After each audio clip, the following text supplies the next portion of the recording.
Ito na nga, magluluto naman tayo ng ginatang sitaw at kalabasa. Ito nga yung mga na-harvest nating mga pananim at igugulay natin ang kalabasa at sitaw. So, hihiwain na natin. Ayan, so ang sarap nga mag-harvest ng mga gulay sa probinsya. Dito sariwang-sariwa pa. Hiwain na natin yan.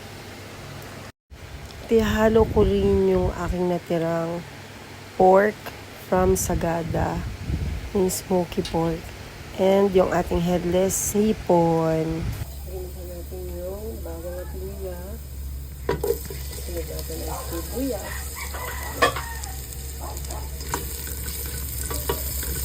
Sunod natin yung bagoong. Sarap, ang bango, ang amoy.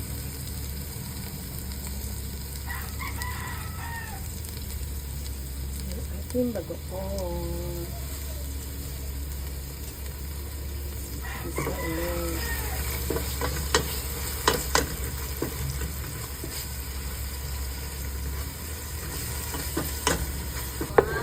Ayan natin yung ating pork. Yung pork na smoke.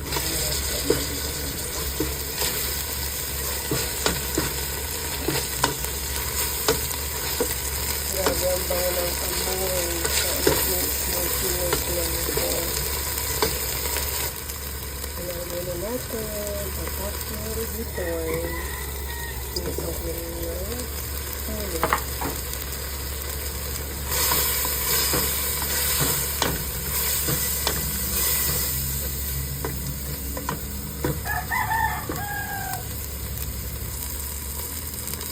Natin yung ating kakagatan.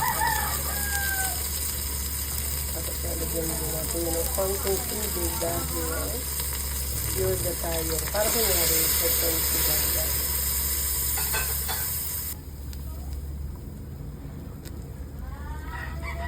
Smell lang natin ang konting. Then nalagyan natin ang ating kalabasa.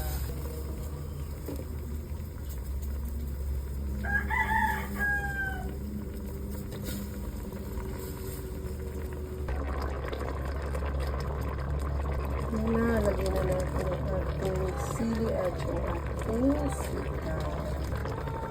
Parang okay ng sitaw. Ang dami yun. Umit ko ba sa pangaliwan?